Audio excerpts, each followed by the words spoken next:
ഇത് മാസ് മോട്ടോഴ്സിൽ നിന്നാണ് Honda unicorn വണ്ടി സ്റ്റാർട്ടിങ് കംപ്ലൈൻ്റ് ആയിട്ട് നമ്മൾ പോയി എടുത്തു വന്ന വണ്ടിയാണ്.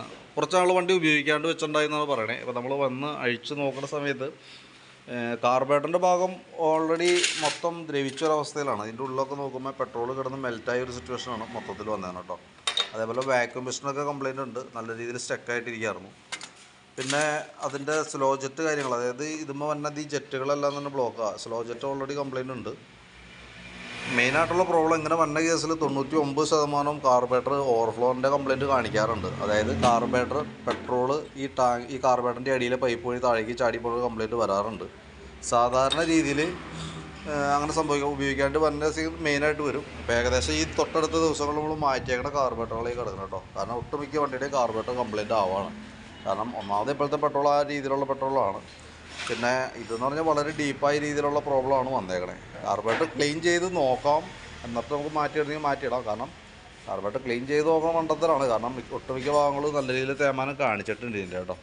പിന്നെ കാർബറേറ്റർ അസംബ്ലിക്ക് ഏകദേശം ഒരു 5000-1500 നമുക്ക് ചിലവുള്ള സംഭവമാണ്. അപ്പോൾ അതുകൊണ്ട് വേണമെങ്കിൽ നമുക്കൊന്ന് റിസ്ക് എടുത്ത് നോക്കാം, ട്രൈ ചെയ്ത് നോക്കിയിട്ട് ഓവർഫ്ലോൻ്റെ കംപ്ലയിൻറ്റ് ഇല്ലയെന്നുണ്ടെങ്കിൽ നമുക്ക് റെഡിയാക്കി എടുക്കുന്നതായിരിക്കും കുറച്ചുകൂടി ബെറ്റർ. വാക്യൂം പിസ്റ്റനൊക്കെ എന്തെങ്കിലും മാറ്റേണ്ടി വരും കേട്ടോ. പിന്നെ വണ്ടി കിക്കർ അടിക്കുമ്പോൾ വണ്ടിക്ക് കംപ്രഷൻ ഇല്ല, തീരെ കംപ്രഷൻ, വെറുതെ ഫ്രീ ആയിട്ട് കിക്കർ താഴേക്ക് പോവാം. അപ്പോൾ നമ്മളത് അതിൻ്റെ കംപ്ലയിൻറ്റ് ചെക്ക് ചെയ്യാനായിട്ട് നോക്കുന്ന സമയത്ത് അതിൻ്റെ വാൽവൊക്കെ ഫുള്ള് ബെൻഡായിരിക്കുക. കാരണം ഇത് ശരിക്കും പറഞ്ഞു കഴിഞ്ഞാൽ ഒന്നാമത് ഇത് ഒരു പ്രാവശ്യം ബോർ ചെയ്തേക്കണ സിലിണ്ടർ പിസ്റ്റനൊക്കെ ബോർ ചെയ്തിട്ടാണ് ഒരു പ്രാവശ്യം കേട്ടോ. കാരണം ഇത് സെക്കൻഡ് ബോറിങ് പിസ്റ്റനാണ് ഇതുമ്പോൾ കിടക്കണേ. വാൽവൊക്കെ ആയാലും കുറഞ്ഞ വാൽവുകളൊക്കെയാണ് ഇതുമ്പോൾ കിടക്കണേ. പക്ഷേ നിലവിൽ ഇതിൻ്റെ പ്രോബ്ലം എന്ന് വെച്ചാൽ ഇപ്പോൾ നോക്കുമ്പോൾ നമുക്ക് ഇതിനകത്തേക്ക് നോക്കുമ്പോൾ ഇത് എത്രയും ലീക്കാണ് ഈ കാണണം കേട്ടോ. അതായത് അത്രയും കംപ്രഷൻ ലീക്ക്, വാൽവ് ബെൻഡായിട്ടിരിക്കുകയാണ്. അതാണ് അതിൻ്റെ മെയിൻ റീസൺ. അപ്പോൾ വാൽവ് മാറ്റി, വാൽവ് ഗൈഡും മാറ്റിയിട്ട് വേണം നമുക്ക് റീസെറ്റ് ചെയ്യാനായിട്ട്. ഓൾറെഡി ബോറിങ് പിസ്റ്റൺ ആയതുകൊണ്ട് തന്നെ ഇതിൻ്റെ സിലിണ്ടറിൻ്റെ ഉള്ളിലേക്കൊക്കെ നോക്കുമ്പോൾ അത്യാവശ്യം സ്ക്രാച്ചസ് അതിൻ്റെ ഉള്ളിൽ കാണുന്നുമുണ്ട്.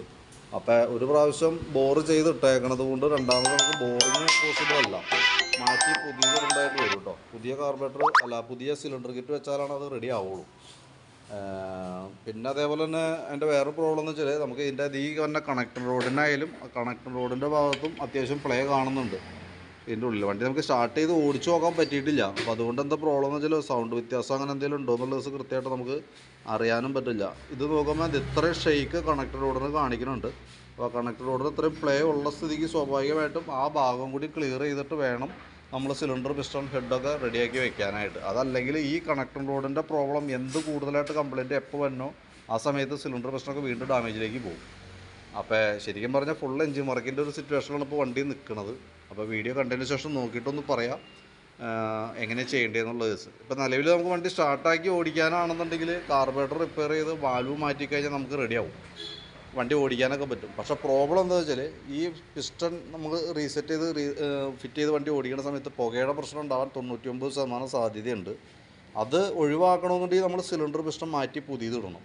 സിലിണ്ടർ പിസ്റ്റൺ പുതിയത് ഇടണമെങ്കിൽ ഈ കണക്ടർ റോഡിൻ്റെ പ്ലേ ഒക്കെ ഉള്ളത് കൊണ്ട് അതും കൂടി ക്ലിയർ ചെയ്തതിന് ശേഷം ഇടുന്നതായിരിക്കും കുറച്ചുകൂടി ബുദ്ധി. കാരണം അതല്ലാന്നുണ്ടെങ്കിൽ കണക്ടർ റോഡ് എപ്പോൾ കംപ്ലയിൻറ്റ് കാണിക്കണോ അപ്പോൾ നമ്മൾ ഈ സെറ്റ് ചെയ്യുന്ന സാധനങ്ങളൊക്കെ വീണ്ടും ഡാമേജിലേക്ക് പോകാനായിട്ടുള്ള സാധ്യത വളരെ കൂടുതലാണ്.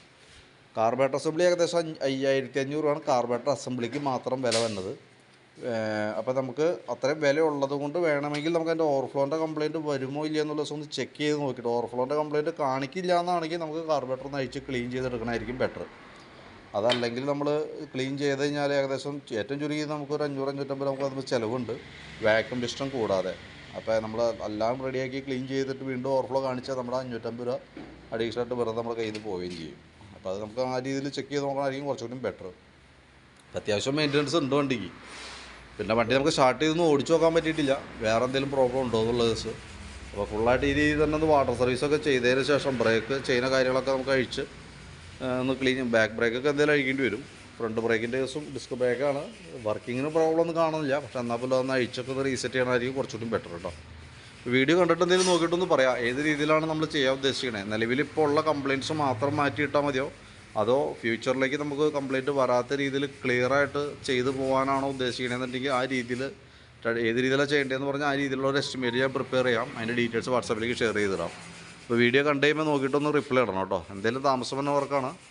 അപ്പോൾ വീഡിയോ കണ്ടു കഴിയുമ്പോൾ ഒന്ന് റിപ്ലൈ ഇട്ടേക്കാം. അതനുസരിച്ചിട്ട് ഞാൻ അതിൻ്റെ എസ്റ്റിമേറ്റ് പ്രിപ്പയർ ചെയ്ത് വാട്സാപ്പിൽ തന്നെ ഡീറ്റെയിൽസ് അയച്ചു തരാം. ഓക്കെ.